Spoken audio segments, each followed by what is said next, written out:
Bonjour à tous, nous revoilà, Paul, mon caddie, Fleurette, mon grand sac et moi. Chaque semaine, nous faisons la tournée des encombrants. Chaque semaine, sauf pendant les vacances, d'où notre absence un peu prolongée. Alors, Fleurette, nous commençons par le rayon jouet avec ce camion en Lego technique.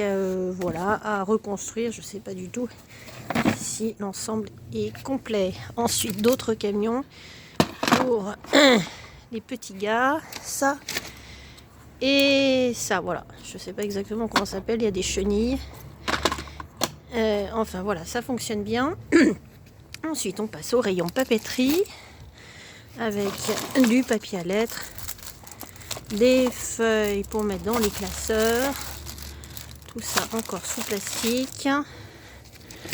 Voilà, pas mal de papeterie encore, des enveloppes aussi, encore des enveloppes, tout ça c'est vierge. Ici des grandes feuilles pour mettre dans les classeurs, un bloc, ouais, un bloc avec des feuilles à petits carreaux, et puis dans cette chemise tout un tas de choses, des feuilles un peu épaisses qui peuvent servir pour faire des bricolages. Voilà pour Fleurette. Et Paul a trouvé une quantité de livres assez énorme, de gros tas de maisons qui ont été vidées, et des personnes qui avaient sans doute de belles bibliothèques. Ici les lettres de Madame Sévigné, je vais essayer de passer vite, parce qu'il y en a beaucoup. Le clan des 7, ça c'est pareil, le clan des 7, c'est des livres pour enfants, ça je sais pas, c'est le même auteur. Ça c'est Fantomette, encore Fantomette. Alors ensuite un très très beau livre qui paye pas de mine comme ça, il n'est pas relié, mais c'est un livre qui a été imprimé sur du papier verger. On voit pas très bien sur la vidéo, mais c'est du très très beau papier et la mise en page est vraiment parfaite. Et voilà, donc j'ai regardé, il n'y a pas de date. On en trouve un sur eBay qui est à 40 €. Voilà, c'est pas très cher pour le travail qui est réalisé pour ce livre, peut-être début 20e. Voilà, les contes de Perrault. C'est quoi, Alfred de Vigny. Ensuite, on a pas mal de pièces de théâtre, Molière, etc. Ensuite, ça, qu'est-ce que c'est ça? Émile de Rousseau. Voilà. Oups.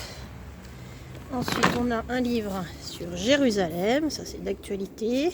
Ça, je l'ai pris. Je ne sais pas si on aura le temps de le lire. Enfin, voilà, bon, ça, c'est encore du théâtre. Quelques beaux livres pour enfants que je prends. Ça date de la fin des années 50, début des années 60. Et j'adore les images. Je trouve que c'est très, très bien écrit aussi. Et c'est parfait pour les enfants. Ça, un peu pour les plus grands, Gargantua. Ça c'est quoi? Oui, on change de registre. Paul-Émile Victor.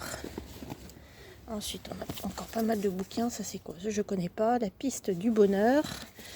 Alfred de Musset. Ça c'est Dostoïevski. Les fleurs du mal de Baudelaire. Ici on a quoi? Cyrano de Bergerac. Ça c'est des extraits, je crois, c'est Lamartine. Ça je sais. Ah oui, les pensées de Pascal. Michel Tournier, prix Goncourt 1970. Ça c'est Gilles Blas en 2 parties. On a aussi Don Quichotte. Voilà, Don Quichotte. Qu'est-ce que c'est ça? Ah, encore Dostoïevski, le joueur. Voilà, dans 2 éditions différentes. Excalibur. Ça je sais pas ce que c'est. Maurice Druon, Les Rois Maudits. Voilà, encore, ça c'est Maupassant et encore Maurice Druon, Les Rois Maudits. Ça, un classique, La Cité de la Joie de Dominique Lapierre. Ensuite, quelques livres d'histoire d'une république à l'autre, 46-58, la Troisième République. Et puis la fin du 19e, la Troisième République. Enfin, qu'est-ce que c'est ça? Oui, un gros livre sur les mœurs, vie et mœurs dans l'Antiquité. Et enfin, cette verseuse. Voilà, je récupère toujours les verseuses parce que ça se vend bien. ça évite de racheter une machine à café quand la verseuse est cassée. Voilà. Ça permet vraiment de récupérer et de réutiliser des produits qui sont en bon état. Donc voilà pour cette fois-ci, et j'espère vous revoir et vous mardi prochain. À bientôt.